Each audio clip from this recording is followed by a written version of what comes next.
I was in school here from 1967 to 1971, and I think it was one of the more exciting times to be on any campus, and particularly at Worcester, which I think was grounded in a very solid tradition, particularly Presbyterian tradition, of reasoned dialogue. I was interested primarily when I came, I think, in history, politics, but I came actually at the time there was a requirement to take at least one religion class.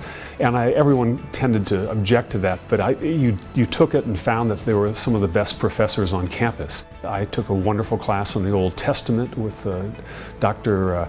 Raitt, and ended up majoring in religion, and it changed my life.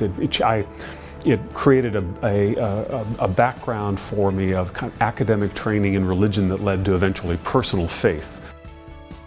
I had grown up with a strong interest in the environment, and I thought that it would be important to try to affect change through the law, particularly in the environmental field, and that's what impelled me to go to law school in Colorado. And I think I eventually found that the best way to make change was possibly not through law, but through other means short of actually entering a courtroom and the litigation that entails. One of the things that struck me about travel in the wilderness was the spiritual values, the quieter values of wilderness, the sense of silence and solitude, a sense of awe and gratitude that you felt when you were traveling in the desert and the mountain.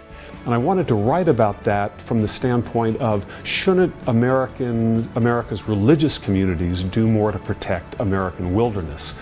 And that was really the origin of a lot of the early writing that I was doing for religious magazines and environmental magazines, and eventually a book called Wilderness Sojourn, to make that point that it was important to travel in wilderness to appreciate the spiritual values and also to protect it for future generations.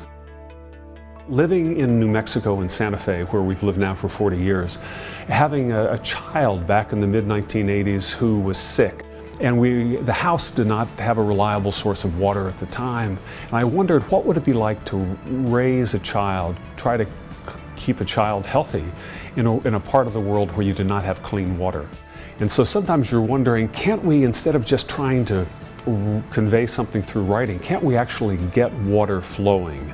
And that led to creating a nonprofit called Water Lines in 1986. And we've helped to provide clean water to clinics, to churches, to schools, and to very rural villages in a number of countries, particularly 3 or 4 now: Kenya, Ethiopia, and Panama, and we've helped with about 1,000 rural water systems since 1986.